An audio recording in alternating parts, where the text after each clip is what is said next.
Genesis Kabanata 6, ang kasamaan ng sangkatauhan. Napakarami na ng mga tao sa daigdig ng panahong iyon. Nagkaroon sila ng mga anak na babae. Nang makita ng mga anak ng Diyos na ang mga babaeng anak ng tao ay magaganda, ang mga ito'y pumili sa kanila ng kanya-kanyang asawa. Sinabi ni Yahweh, hindi ko ipahihintulot na mabuhay ng habang panahon ang tao, sapagkat siya'y makalaman. Hindi nalalampas sa 120 taon ang kanyang buhay sa daigdig.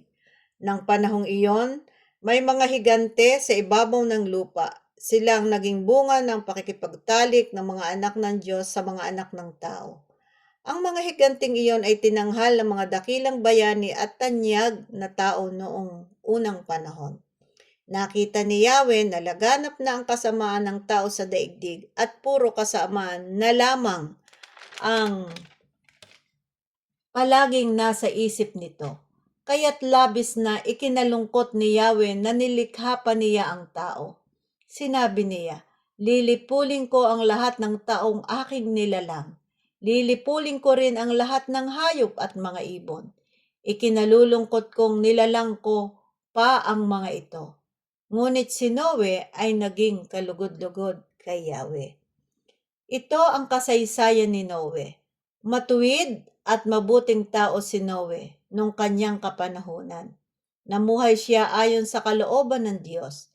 Siya'y may 3 anak na lalaki, sina Shem, Ham at Japet. Maliban kay Noe, masasama ang lahat ng tao sa paningin ng Diyos at laganap ang karahasan sa lahat ng dako. Ito ang kalagayang nakita ng Diyos sa buong daigdig. Namumuhay sa kasamaan ang lahat ng tao. Pinagawa ng malaking barko si Noe.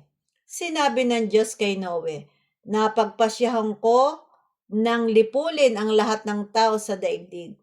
Umabot na sa sukdulan ang kanilang kasamaan. Gugunawin ko sila kasama ng daigdig. Kaya gumawa ka ng isang malaking barko na yari sa kahoy na cypress. Lagyan mo ito ng mga silid at pahiran mo ng alkitran ang loob at labas nito. Ang barkong gagawin mo ay 135 metro ang haba, 22 metro ang luwang at 13.5 metro ang taas. Bubungan mo ito at lagyan ng kalahating metrong pagitan mula sa bubong hanggang sa tagiliran. Gawin mong 3 palapag ang barko at lagyan mo ng pintuan sa tagiliran. Palulubogin ko sa tubig ang buong daigdig at malilipol ang lahat ng may buhay sa balat ng lupa. Ngunit ako'y gagawa ng kasunduan natin.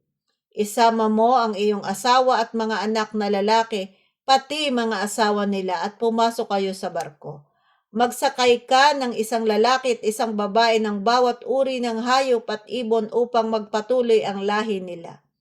Magsakay ka rin ng tigi-isang pares sa bawat uri ng ibon at hayop at mga gumagapang sa lupa upang magpatuloy rin ang lahi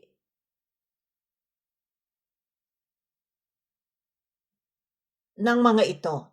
Maglaan ka ng lahat ng uri ng pagkain para sa inyo at sa kanila. At ginawa nga ni Noe ang lahat ng iniutos sa kanya ng Diyos.